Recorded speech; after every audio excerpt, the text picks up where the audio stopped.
wouldn't take you here if I didn't think you could do it.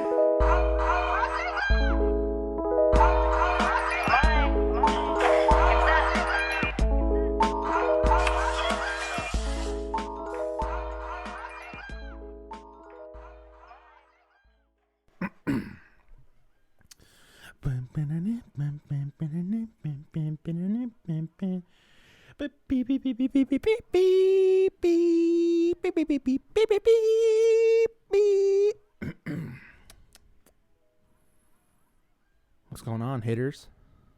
All my hitters that are still hitting right now. It's been at least a minute. At least 1 minute since I put the last podcast out. And I gotta say that I missed it. I was just busy, busy with with life and work and all this kind of bunk ass stuff. But last time I was speaking into this machine, we talked about being a hero. Being a hero and being the hero of your own story. Sorry, I just came back from a 3-mile run. 3-mile run? Why would you do that? Because I'm fat. That's why. I weighed myself the other day. I weighed 153 kilos. For you non-geniuses out there, 153 kilos is 336 pounds. And I'm not really down for that because it's kind of hard to breathe. I wanted to tie my shoes without having to hold my breath. But yeah, last time I was here, last time you guys tuned in, I was talking about my life story, who I was as a person, and then shit, man, when was that? When did I put that thing out to the universe? I mean, I did put an episode 16 down, and I had to put it I had to take it down. Okay, April 27th, and it is April 27th, and it is July 13th. So I would say that's 1, 2, 3, 4, 5, 6, 7, 7, 14, 21, 28, 35, 42, 49, 56, 63, 70, like 77 days on the dot. Bland it. Oh man, what's happened since then? What's happened? What the fuck is going on with my audio? Nothing was going on. I was just overreacting because I haven't done this in a while and I'm a little rusty. Man, what's happened since April 27th? April 27th. I went to Nationals. That was cool. Went out to fucking Elvis Town, bro. Elvis Town, with my good friends. So we'll talk about that. I went through another year of life in June, on June 18th. That was my other birthday. 22 years bung, bro. Yeah. 22 years bung. I went through the busiest season on earth with a new responsibility. That sucked. Fuck, dude. To be honest, I've just been hella, bro. I've just been, just kind of taking a minute to recuperate. I'm on a vacation now for like 9 days. Oh no, 7 days. 7 days. And it's pretty sick, if you ask me. It's pretty sick. I actually finally get some time off. But